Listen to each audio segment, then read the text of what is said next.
During the chaos of World War II, thousands of black soldiers served the United States with courage and pride, hoping their loyalty would prove that freedom and equality were not limited by race. Among them was Private Elijah Turner, a young man from Georgia, who had joined the Army with dreams of honor and redemption for his people. But his faith in his country was shattered the day he became a prisoner of war, not by the enemy, but by the very soldiers who wore the same uniform as he did. After a fierce battle in France, Elijah and a few other black soldiers were captured by German forces. For weeks, they endured the brutal cold, starvation, and fear. But when they were finally freed and handed over to U.S. troops, they expected warmth, safety, and brotherhood. Instead, what they faced made the enemy's cruelty seem almost merciful. The American soldiers who received them looked at them with suspicion, not sympathy. They were separated from the white POWs, forced to sit on the freezing ground while being interrogated like criminals.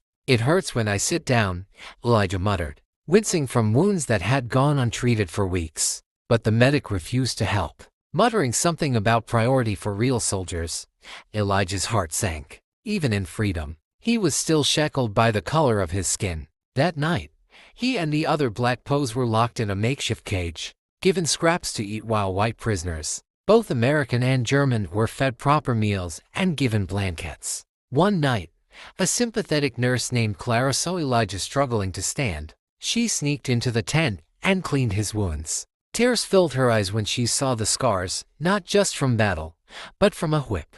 "Who did this to you?" she whispered. Elijah's voice trembled. "My own." Clara's hands shook as she rapped his leg. That moment changed her forever. She wrote a report, risking her career, exposing the mistreatment of black soldiers. Her bravery eventually led to an internal investigation that forced the Army to confront its shameful hypocrisy. Years later, Elijah returned home a decorated veteran. Though he rarely spoke of what he endured, "It hurts when I sit down," he'd still joke bitterly, the pain more emotional than physical. But his story, once buried, became a symbol of courage and truth, a reminder that the battle for equality doesn't end on the front lines, but in the hearts of those who dare to face the truth.